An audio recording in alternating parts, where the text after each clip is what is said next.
بسم اللہ الرحمن الرحیم۔ ہمارا ترجمے کا سلسلہ ایک عرصے سے پہلے چل رہا تھا، درمیان میں کسی عارضے کی وجہ سے رک گیا تھا۔ اب الحمدللہ دوبارہ اسی ترتیب سے ایک سپارہ مکمل ہونے کے بعد دوسرے سپارے کی اسی ترتیب سے جیسے پہلے چل رہا تھا پھر انشاءاللہ ترجمہ شروع ہو گیا ہے۔ تمام حضرات سے گزارش ہے جو پہلے ہمارے ساتھ سبق میں شامل تھے ان کو انشاءاللہ اب ترتیب کے ساتھ یہ اسباق ملتے رہیں گے۔ اللہ پاک خیر و عافیت کے ساتھ ہمیں اس کو اپنے اختتام تک پہنچانے کی توفیق عطا فرمائے۔ اعوذ باللہ من الشیطان الرجیم، بسم اللہ الرحمن الرحیم۔ سيقول السفهاء من الناس ما ولاهم عن قبلتهم التي كانوا عليها قل لله المشرق والمغرب يهدي من يشاء إلى صراط مستقيم صدق اللہ العظیم۔ اس سے پہلے 141 نمبر آیت تک سبق ہو چکا تھا، اب وہاں سے آگے 142 سے سبق شروع ہے۔ پہلے آیت کا لفظی ترجمہ سنیں، اس کے بعد چند ضروری باتیں آپ کے سامنے عرض کیے دیتا ہوں۔ سیقول السفہاء، ان قریب بے وقوف لوگ کہیں گے، من الناس لوگوں میں سے، ما ولاہم کس چیز نے ان کو پھیر دیا، ان قبلتہم ان کے قبلے سے، التی کانوا علیہا جس پر وہ تھے۔ قل کہہ دیجئے اے پیغمبر صلی اللہ علیہ وسلم، للہ المشرق اللہ ہی کے لیے ہے مشرق، والمغرب اور مغرب، یہدی چلائے، من یشاء جس کو چاہے، الی صراط مستقیم سیدھی راہ پر۔ اس آیت میں مخالفین کا اعتراض قبلے کے تبدیلی کے اعتبار سے کہ تحویل قبلہ کے بارے میں مخالفین نے جو اعتراض رسول اکرم صلی اللہ علیہ وسلم پر اور صحابہ پر کیا تھا، ان کے اس اعتراض کو نقل کر کے اس آیت میں اللہ تعالیٰ نے جواب دیا ہے۔ یہود کے اس اعتراض کو اور اللہ جل شانہ کی طرف سے اس اعتراض کا جو جواب دیا گیا ہے، اس جواب کو سمجھنے سے قبل قبلے کی تھوڑی سی حقیقت اور قبلے کی تاریخ کے حوالے سے چند ضروری گزارشات سماعت فرما لیں، تاکہ بحیثیت مسلمان ہمیں پہلے قبلے کی حیثیت معلوم ہو کہ قبلہ کہتے کس کو ہیں اور قبلے کی تاریخ کیا ہے۔ اس تاریخ کو سماعت فرمانے کے بعد اور قبلے کی حیثیت کو سمجھنے کے بعد پھر یہود کا جو سوال ہے اس سوال کو اور اللہ کی طرف سے جو جواب ہے اس جواب کو سمجھنا آسان ہو جائے گا۔ قبلہ کا لفظی معنی کہ قبلہ کہتے کس کو ہے، قبلے کا معنی کیا ہے، تو یاد رکھیں قبلے کا معنی ہے سمت توجہ، جس طرف آدمی رخ کرتا ہے، کسی ایک طرف متوجہ ہونے کا نام، کسی ایک طرف توجہ کرنے کا نام قبلہ ہے۔ ظاہر ہے یہ بات کہ مومن کا رخ ہر عبادت میں، ایمان والا جب بھی کوئی عبادت کرتا ہے تو ہر عبادت میں مومن کا رخ جو ہے وہ صرف اور صرف اللہ وحدہ لا شریک لہ کی طرف ہوتا ہے، اور اس کی ذات مشرق، مغرب، شمال اور جنوب کے قیدوں اور طرفوں سے پاک اور بالا تر ہے۔ یہ بات اچھی طرح سمجھ میں آ گئی؟ جب اللہ جل شانہ سمتوں سے پاک ہے، مشرق اور مغرب سے پاک ہے، شمال اور جنوب سے پاک ہے، ہر جگہ اللہ جل شانہ موجود ہیں، تو پھر قبلے کی طرف منہ کرنے کا حکم کیوں دیا؟ ایک طرف مشرق کی طرف منہ کر لے، مغرب کی۔ یہی بات جب سمجھ میں آ گئی تو یہود کے سوال کا جواب دینا آسان ہو جائے گا۔ میں نے عرض کیا قبلے کا معنی ہے کسی ایک طرف توجہ کرنا، رخ کرنا، اور مسلمان جب بھی عبادت کرتا ہے تو مسلمان کی عبادت کا رخ، ہر عبادت میں مسلمان کا رخ اللہ وحدہ لا شریک کی ذات کی طرف. اور اللہ وحدہ لا شریک کی طرف جب رخ ہوتا ہے تو اللہ پاک تو مشرق سے، مغرب سے، شمال سے، جنوب سے، ان چیزوں سے پاک ہے اور بالاتر ہے. وہ کسی خاص سمت میں نہیں ہے.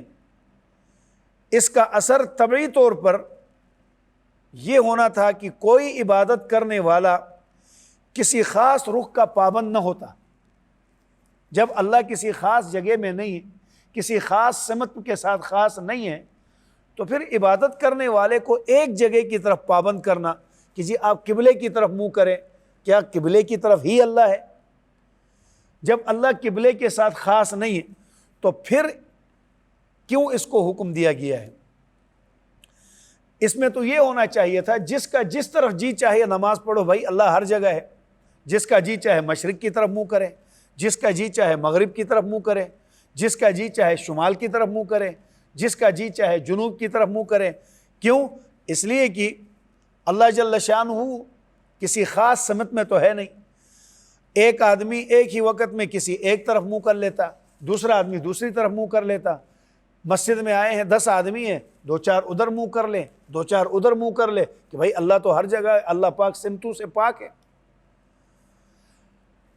اب اس معنی کو اگر دیکھیں کہ اللہ جل شانہ مسلمان کی عبادت کے اندر جو رخ ہے وہ اللہ کی ذات ہے. جب یہ اللہ کی ذات ہماری عبادتوں میں ہمارا رخ اللہ کی ذات کی طرف ہونا چاہیے، تو وہ ذات سمتوں سے، اطراف سے پاک ہے. تو ہمیں چاہیے جس طرف دل چاہے منہ کر کے نماز پڑھے.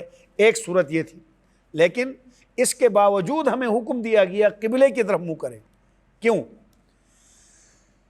ایک دوسری حکمت الہیہ، اللہ کی ایک اور حکمت اس بات کا تقاضا کرتی ہے کہ اللہ پاک سمتوں سے پاک ہونے کے باوجود مسلمان عبادات میں ہر طرف رخ نہ کرے بلکہ قبلے کی طرف ہی رخ کرے. اس کے اندر ایک بہت بڑی حکمت ہے. حکمت کیا ہے؟ کہ تمام عبادت گزاروں کا رخ ایک ہی طرف ہونا چاہیے. وہ یہ کہ دیکھیں عبادت کی جو قسمیں ہیں نا وہ مختلف ہیں. کچھ عبادتیں انفرادی ہیں، کچھ عبادتیں اجتماعی ہیں. جو انفرادی عبادات ہیں، مثلا ایک آدمی تلاوت کر رہا ہے، ایک آدمی ذکر کر رہا ہے، ایک آدمی دعائیں مانگ رہا ہے، ایک آدمی روزہ، جس طرف رخ ہے اس کا رخ ہے انفرادی. لیکن اجتماعی عبادت جو ہوتی ہے، دوسری صورت عبادت کی اجتماعی ہے.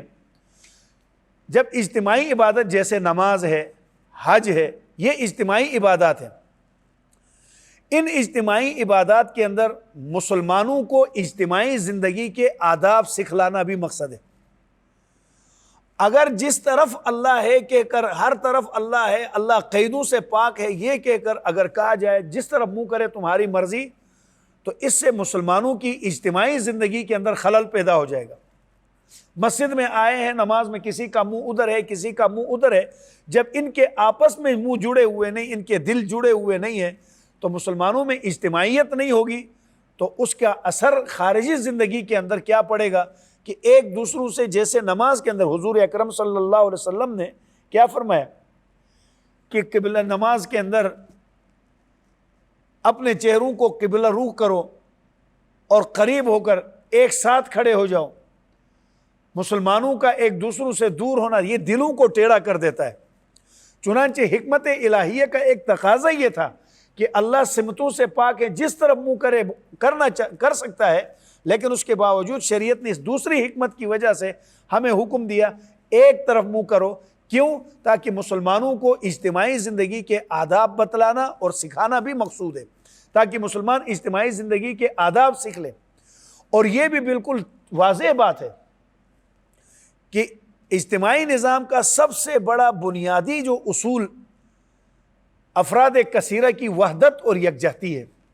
بہت سارے افراد ہیں، ان کے اندر یکجہتی پیدا کرنا، ان کے اندر اتحاد پیدا کرنا. یہ وحدت جتنی زیادہ قوی سے قوی ہوگی اتنا ہی اجتماعی نظام مستحکم اور مضبوط ہوگا.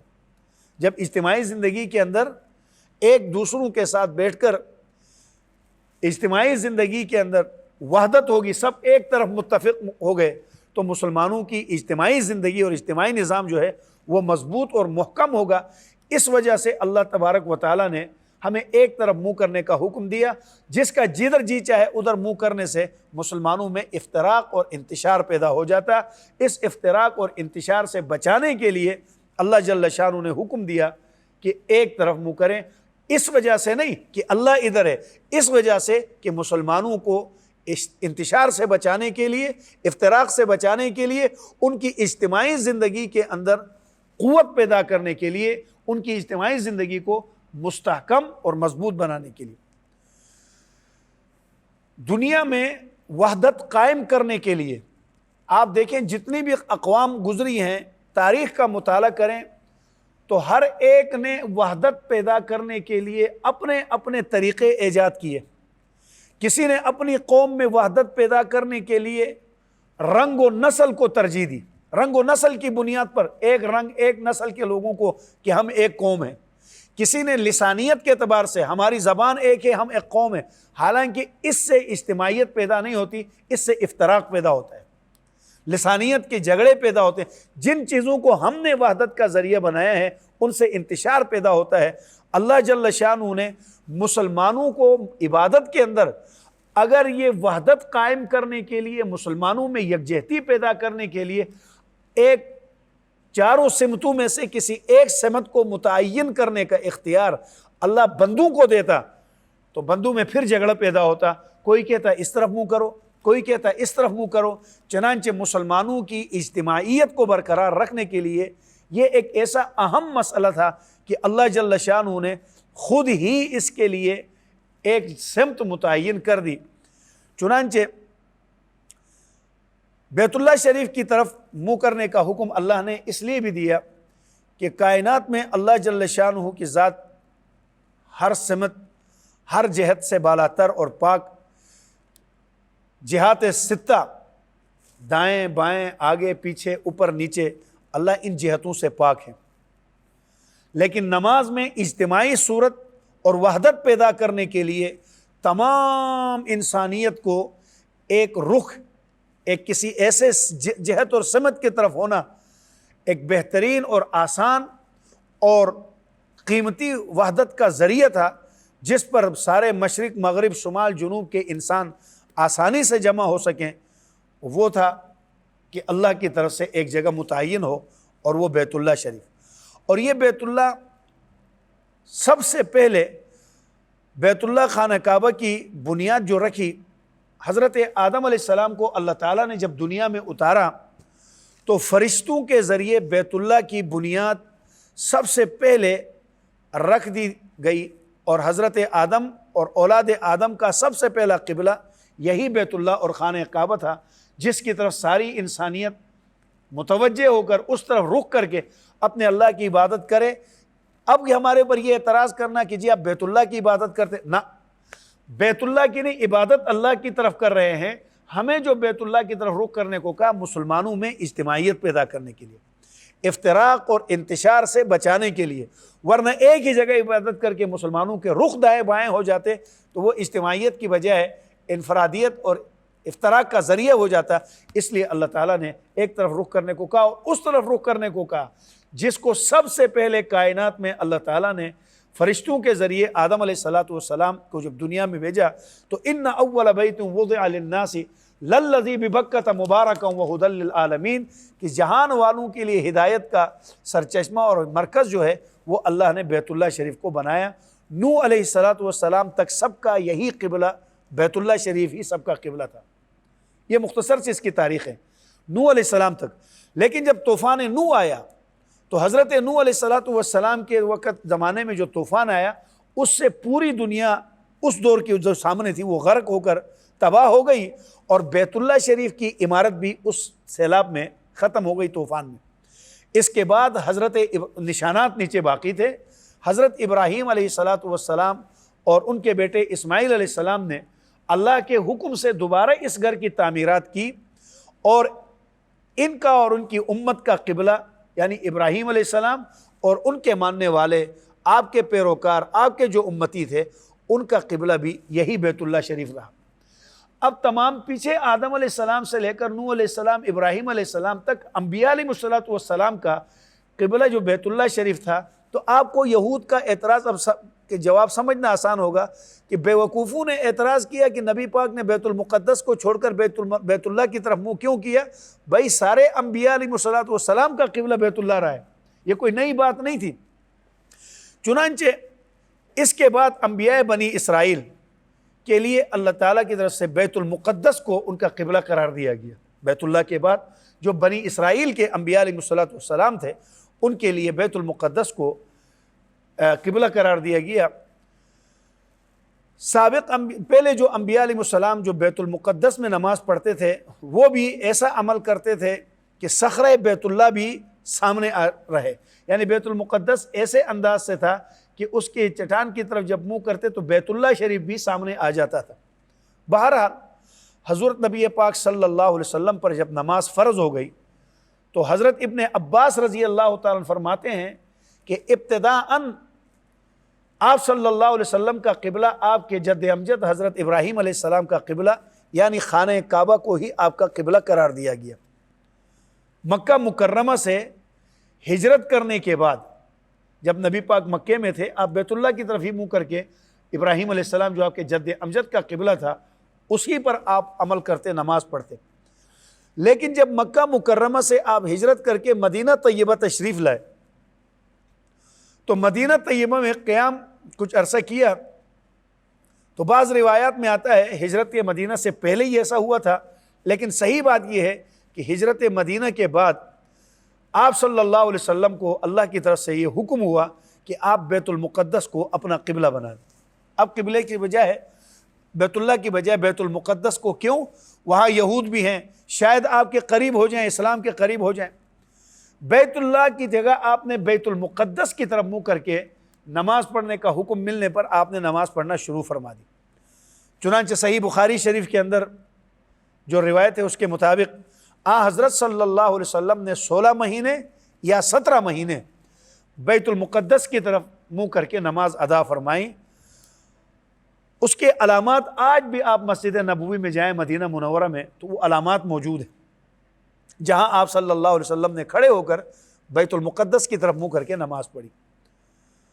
اللہ تعالیٰ کے حکم کی تعمیل آپ کی طبیعت میں شامل تھی، سرتپا آپ ہدایت تھے، اطاعت آپ کا جذبہ تھا۔ اللہ کے حکم کے مطابق نمازیں 16 مہینے یا 17 مہینے تک بیت المقدس کی طرف آپ صلی اللہ علیہ وسلم ادا فرماتے رہے۔ لیکن یہ بات یاد رکھیں، اس کے باوجود ایک انسان کی خواہش بھی ہوتی ہے نا، آپ صلی اللہ علیہ وسلم کی ذاتی خواہش یہ تھی، دلی خواہش یہ تھی، آپ کی رغبت یہ تھی کہ آپ کا قبلہ وہی ہونا چاہیے جو پہلے تھا، یعنی بیت اللہ شریف۔ دلی طور پر آپ یہ چاہتے تھے بیت اللہ کی طرف منہ کر کے ہی میں نماز پڑھوں، یعنی وہی قبلہ جو آدم علیہ السلام اور حضرت ابراہیم علیہ السلام کا قبلہ جو انہوں نے بنایا تھا وہی آپ کا قبلہ قرار دیا جائے، یہ آپ کی خواہش تھی۔ چنانچہ عادت اللہ کی عادت بھی یہی ہے کہ وہ اپنے نیک اور پسندیدہ بندوں کی مراد اور خواہش اور رغبت کو ضرور کبھی پورا فرما دیتے ہیں۔ اور آپ صلی اللہ علیہ وسلم کی تو اتنی خواہش ہوتی تھی کہ میرا وہی قبلہ ہو جو پہلے تھا۔ اس خواہش کی بنیاد پر بعض اوقات آپ نماز میں بھی چہرہ مبارک اوپر کی طرف کرتے، شاید اللہ کی طرف سے ابھی کوئی حکم آ جائے، جس کو قرآن کریم کی اگلی آیات میں آپ سنیں گے، قَدْ نَرَا تَقَلُّبَ وَجْهِكَ فِي السَّمَاءِ فَلَنُوَلِّيَنَّكَ قِبْلَةً تَرْضَاهَا فَوَلِّ وَجْهَكَ شَطْرَ الْمَسْجِدِ الْحَرَامِ۔ ہم دیکھ رہے ہیں اے محبوب صلی اللہ علیہ وسلم، ہم دیکھ رہے ہیں آپ کا بار بار آسمان کی طرف نظر اٹھانا، سو ہم آپ کا قبلہ وہی بدل دیں گے جو آپ کو پسند ہے۔ اللہ نے اپنے نبی کو تسلی دی، اس لیے آئندہ آپ نماز اپنا رخ مسجد حرام کی طرف کیا کریں نماز کے اندر۔ چنانچہ اس آیت میں رسول اکرم صلی اللہ علیہ وسلم کی تمنا کا اظہار فرما کر اس کو پورا کرنے کا حکم دے دیا گیا کہ آئندہ آپ مسجد حرام کی طرف رخ کیا کریں۔ چنانچہ اللہ تعالیٰ کی طرف سے بیت اللہ شریف کی طرف منہ کرنے کا حکم جب آ گیا 16-17 مہینے کے بعد، تو اس پر یہود اور بعض مشرکین اور منافقین نے حضور اکرم صلی اللہ علیہ وسلم پر اور صحابہ کرام پر اعتراض کیا، یہ کیا 16 مہینے آپ بیت المقدس کی طرف منہ کر کے نماز پڑھتے رہے، یہ کیسا دین ہے جو ایک ان مسلمانوں کا کوئی ٹھکانہ ہی نہیں ہے، اب شریر آدمی کو تو بہانا چاہیے، اب دیکھنا یہ تھا کہ بھائی بیت اللہ کی طرف منہ کرنے کا حکم کس کا ہے، بیت المقدس کی طرف منہ کرنے کا حکم کس کا ہے۔ اصل تو شروع میں نے آپ کو جو تاریخ بتائی اس میں یہ تھا کہ اصل تو نہ بیت اللہ کی طرف منہ کرنا عبادت ہے، چنانچہ قرآن نے بھی کہا لیس البر ان تولوا وجوہکم قبل المشرق والمغرب، یہ کوئی نیکی نہیں ہے کہ آپ چہرہ مغرب کی طرف کرے یا مشرق کی طرف کرے، کوئی مشرق اور مغرب میں خدا تھوڑی ہے۔ وَلَكِنَّ الْبِرَّ مَنْ آمَنَ بِاللَّهِ، اصل نیکی یہ ہے کہ جو اللہ کی بات پر ایمان لاتا ہے، اللہ کی بات مانتا ہے کہ میں نے دیکھنا یہ اللہ نے ادھر حکم دیا منہ کرنے کو، ادھر کر لیا، ادھر منہ کرنے کا حکم دیا ادھر، تو در حقیقت اطاعت تو اس کا نام ہے جو اللہ کا حکم، اور عبادت اللہ کی کرنی ہے، وہ جس طرف چاہے حکم دے، اس کے حکم میں کیڑے کون نکال سکتا ہے۔ چنانچہ جب مسلمانوں پر یہ اعتراض کیا تو اللہ جل شانہ نے اس اعتراض کو نقل فرما کر اس کا جواب دیا۔ جواب میں پہلی بات کیا فرمائی؟ سیقول السفہاء، یہ اللہ نے فرمایا ان قریب بے وقوف لوگ یہ کہیں گے۔ اعتراض کرنے والوں کو رب نے جب بے وقوف کہہ دیا تو معلوم ہو گیا یہ کسی دانا کا اعتراض نہیں، یہ کسی سمجھدار کا اعتراض نہیں ہے۔ اعتراض کرنے والوں کو پہلے اللہ نے بتایا سیقول السفہاء، ان قریب یہ بے وقوف لوگ اعتراض کریں گے۔ ایک بات تو یہ فرمائی کہ یہ بے وقوف۔ دوسری بات یہ ہے ان کی بے وقوفی اس جواب سے واضح ہو گئی جو اس کے بعد ذکر فرما دیا ہے، وہ کیا کہ دیکھیں ایک جواب ہوتا ہے حکیمانہ اور ایک جواب ہوتا ہے حاکمانہ۔ حکیمانہ جواب کیا ہے کہ کسی آدمی نے اعتراض کر دیا، اب آدمی اس کو دلیل کے ساتھ، پیار کے ساتھ، حکمت کے ساتھ، دلائل کے ساتھ بات سمجھا دے، یہ ہے حکیمانہ انداز۔ اور ایک ہے حاکمانہ انداز۔ اس کی مثال سمجھے، یہ رومال ہے میرا، میں نے اس رومال کو کندھے پہ بھی رکھتا ہوں، اس رومال کو میں سر پہ باندھتا بھی ہوں، اس رومال کو دھوپ سے بچنے کے لیے بھی سر پہ رکھا ہے، اور اس رومال سے کبھی پسینہ بھی پہنچ لیا۔ تو ایک آدمی اشکال کرتا ہے کہ بھائی آپ عجیب آدمی ہیں کہ اسی رومال کو آپ نے سر پہ پگڑی بھی بنا لیا، پھر اس سے آپ نے چہرے کو بھی پہنچ لیا۔ تو ایک حکیمانہ انداز ہے کہ میں اس کو سمجھاؤں کہ بھائی اس سے کوئی فرق نہیں پڑتا، اس کو سر پہ باندھنے سے چہرے پر استعمال کرنے کی کوئی ممانعت لازم نہیں آتی، اور چہرے پر استعمال کرنے کی وجہ سے سر پہ باندھنے کی کوئی ممانعت نہیں ہے۔ یہ حکیمانہ انداز، پیار سے۔ اور ایک ہے حاکمانہ، بھئی میرا رومال ہے، آپ کون ہوتے پوچھنے والے، میری مرضی ہے۔ اللہ نے یہاں حکیمانہ جواب نہیں دیا، حاکمانہ جواب دیا، یعنی اپنی چیز کا جو مالک ہوتا ہے اس کی مرضی ہے۔ اللہ نے فرمایا مشرق بھی میرا، مغرب بھی میرا، تم اعتراض کرنے والے کون ہو؟ فرمایا قل للہ المشرق والمغرب۔ جب بیوقوفوں نے اعتراض کیا سیقول السفہاء، ان قریب بیوقوف لوگ اس بات پر اعتراض کریں گے کہ اے محبوب ہم نے آپ کو بیت المقدس سے اب دوبارہ بیت اللہ کی طرف لائے ہیں، تو اللہ نے پہلے ہی بتایا یہ اعتراض کریں گے، اور جب یہ آپ کے پاس اعتراض کرے تو آپ نے میرا حاکمانہ جواب ان کو سنانا ہے۔ کیا؟ قل للہ المشرق والمغرب یہدی من یشاء الی صراط مستقیم، کہ اے پیغمبر صلی اللہ علیہ وسلم آپ فرما دیجئے اللہ ہی کے ہیں مشرق اور مغرب، وہ جس کو چاہتا ہے سیدھی راہ چلا دیتا ہے۔ اب یہاں پر جو مطیع آدمی ہوگا، فرمان بردار آدمی ہوگا، وہ یہ دیکھے گا بھائی میں نے تو اللہ کا حکم دیکھنا ہے۔ جب وہ حکم دیتا ہے کہ بیت اللہ کی طرف منہ کرو تو اس وقت بیت اللہ کی طرف منہ کرنا یہ عبادت ہے، اور وہ حکم دیتا ہے کہ بیت المقدس کی طرف منہ کرو تو بیت المقدس کی طرف منہ کرنا اطاعت ہے۔ اب آدمی اپنی بات پہ اڑ کر کیڑا نکالے تو یہ شیطان کی حرکت ہے۔ بھئی جب اللہ جل شانہ نے حکم دیا اسجدوا لآدم، تو نور ایمان والوں نے یہ نہیں کہا کہ یا اللہ ہم تیرے غیر کی طرف سجدہ کریں، بلکہ انہوں نے کہا کہ آدم کی طرف سجدہ کرنا یہ اللہ ہی کا حکم ہے۔ جب اللہ کا حکم ہے تو اس وقت حکم خداوندی کو ماننا یہی اطاعت اور یہی عبادت ہے۔ اور جو بے نور تھا اس نے درمیان میں کہ جی یہ تو مٹی کا بنا ہوا ہے، میں اس کو سجدہ کیوں کروں؟ بھائی تیرا کام تو اطاعت کرنا ہے۔ مطیع آدمی یہ نہیں پوچھتا کہ میں نے قبلے کی بیت اللہ، نہ بیت اللہ ہماری میراث ہے نہ بیت المقدس، مشرق بھی اللہ کا ہے مغرب بھی اللہ کا، جس طرف وہ منہ کرنے کا حکم دے اس طرف منہ کرنا اصل اطاعت یہ ہے۔ اسی لیے آگے فرمایا لیس البر ان تولوا، لیس البر ان تولوا وجوہکم قبل المشرق والمغرب، مشرق اور مغرب کی طرف منہ کرنا یہ کوئی عبادت نہیں، یہ کوئی نیکی نہیں۔ وَلَكِنَّ الْبِرَّ مَنْ آمَنَ بِاللَّهِ، اصل نیکی یہ ہے کہ جو اللہ پر ایمان لائے، یعنی اللہ کی بات کو مانا۔ اللہ نے جس طرح منہ کر، ورنہ اَيْنَمَا تُوَلُّوا فَثَمَّ وَجْهُ اللَّهِ، یعنی تم اللہ کے فرمان کے مطابق جس طرف بھی رخ کرو گے اللہ کی توجہ اسی طرف پاؤ گے۔ تم اللہ کے فرمان کے مطابق، اس نے مشرق کی طرف کہا ہے، تم مشرق کی طرف منہ کرو گے، خدا تمہیں وہی ملے گا، تم وہی پہ اللہ کی توجہ پاؤ گے۔ اور مغرب کی طرف منہ کرنے کو کہا تو اب مغرب کی طرف رخ کرو گے، وہی پہ خدا کی توجہ پاؤ گے۔ ان آیات نے قبلہ اور استقبال قبلہ کی حقیقت کو بھی واضح کر دیا کہ ان میں ان مقامات کی کوئی ذاتی خصوصیت نہیں ہے۔ یہ اہم مسئلہ یاد رکھنا، قبلے کو یہ جو مقام ملا ہے یہ اللہ کے حکم کی وجہ سے ملا ہے۔ اگر اللہ ہمیں حکم دیتا منہ قبلے کی وجہ شمال کی طرف کرو تو آج یہ مقام جو مغرب کو ملا ہوا ہے یہ شمال کو مل جاتا۔ اگر اللہ حکم دیتا کہ جنوب کی طرف منہ کرو، آج اگر سارے مسلمان جنوب کی طرف منہ کرتے، قبلہ وہ ہوتا تو جنوب کو یہ مقام مل جاتا۔ تو مسلمانوں کو تو چاہیے قبلے کے اندر، مشرق کے اندر یا مغرب کے اندر یا ان مقامات کے اندر اپنی ذات کے اعتبار سے خصوصیت نہیں ہے، بلکہ ان میں جو فضیلت پیدا ہونے کا سبب ہے وہ یہ ہے کہ ان کو اللہ تعالیٰ نے قبلہ بنانے کا اختیار دیا۔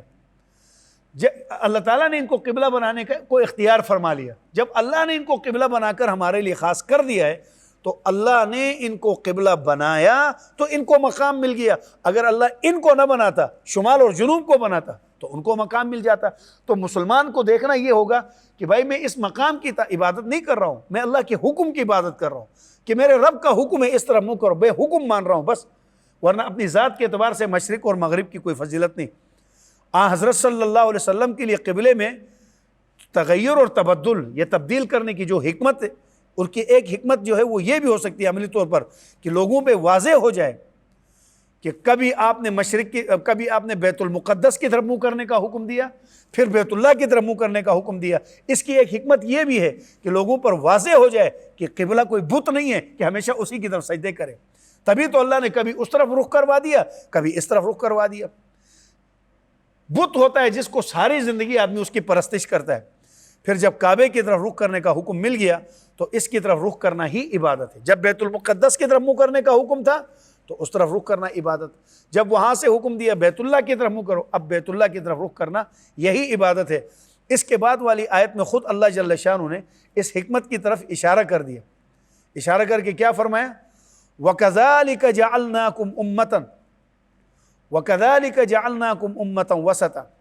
اس کے بعد اللہ جل شانہ نے فرمایا کہ ہم نے بیت اللہ شریف کی طرف آپ کو جو منہ کرنے کا حکم دیا ہے، اس منہ کرنے کے ایک اطاعت دیکھنا یہ مقصود ہے کہ وَمَا جَعَلْنَا الْقِبْلَةَ الَّتِي كُنْتَ عَلَيْهَا إِلَّا لِنَعْلَمَ مَنْ يَتَّبِعُ الرَّسُولَ مِمَّنْ يَنْقَلِبُ عَلَىٰ عَقِبَيْهِ۔ سبحان اللہ، فرمایا کہ ہم نے جو قبلے کی طرف منہ کرنے کا حکم دیا ہے، یا پہلے بیت المقدس کی طرف منہ کرنے کا حکم دیا، پھر وہاں سے دوبارہ بیت اللہ کی طرف منہ کرنے کا حکم دیا، اس میں ہم دیکھنا یہ چاہتے ہیں، یعنی جس قبلے پر آپ پہلے رہ چکے ہیں اس کو قبلہ بنانا تو محض اس بات کو ظاہر کرنے کے لیے تھا کہ کون رسول اللہ صلی اللہ علیہ وسلم کے اتباع کرتا ہے اور کون پیچھے ہٹتا ہے۔ اب بیت المقدس کی طرف منہ کیا تو یہودیوں نے بھی خوشی اختیار کر لی، جب بیت اللہ کی طرف منہ کرنے کا حکم دیا تو ایمان والوں نے بیت اللہ کی طرف منہ کر لیا، اور بیت المقدس کا حکم تھا تو اس طرف منہ کر دیا، اور یہود اس طرف ساتھ تھے۔ جب بیت المقدس کی طرف حکم دیا تو یہود اور منافقین نے اعتراضات شروع کیے۔ اللہ فرماتے ہیں ہم دیکھنا یہ چاہتے ہیں کہ کون نبی کی اطاعت کرتا ہے اور کون نبی کی مخالفت کرتا ہے، اطاعت سے پیچھے ہٹ جاتا ہے۔ اس حقیقت قبلہ کو کے بیان سے ان بے وقوف اور مخالفین کا پورا جواب ان کو اچھی طرح مل گیا کہ جو قبلے کے بارے میں تغیر اور یہ تبدیلی جو آئی ہے وہ اس اصول اسلام کے منافی سمجھتے ہیں اور مسلمانوں کو تانے دیتے تھے۔ تو آخر میں ارشاد فرمایا یہدی من یشاء الی صراط مستقیم، یہود اور منافقین تانے دیتے تھے۔ تو اللہ تعالیٰ نے پہلے تو یہ بتایا کہ قبلے کا حکم بدل دینا یہ کوئی اسلام کے منافی نہیں، کوئی بیت المقدس اور بیت اللہ کے وارث ہو، یا تمہارے اختیارات ہیں، یا تمہاری ایسی ملکیت ہے، یا پھر اس حکم کو تبدیل کرنے والا کوئی عام انسان تھا کہ جس کے اوپر آپ انگلی اٹھا رہے ہیں؟ خلاق عالم نے جب خود حکم دیا ہے تو اب یہاں دیکھیں گے کہ اطاعت کون کرتا ہے اور پیچھے کون ہٹ جاتا ہے. اور یہ حکم دے کر اللہ نے دنیا پر واضح کر دیا یہدی من یشاء الی صراط مستقیم. اس میں یہ بھی بتلانا تھا کہ سیدھی راہ پر جس کو اللہ چاہتا ہے اس کو چلاتا ہے.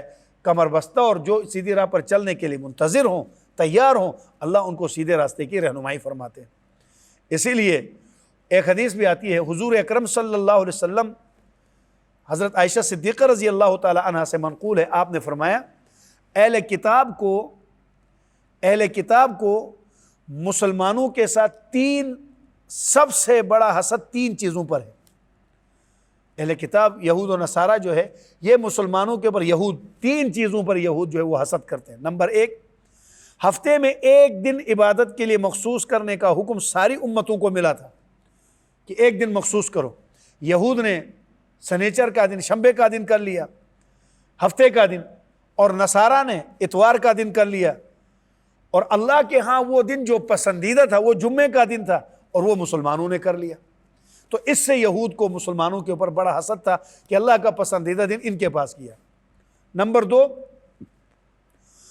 تحویل قبلہ کے بعد مسلمانوں کے لیے جو قبلہ مقرر کر دیا گیا اور کسی امت کو اس کی توفیق نہیں ملی، یہ اس امت کو اللہ نے بیت اللہ شریف جو تھا، اس سے یہود کو مسلمانوں سے بہت تکلیف تھی.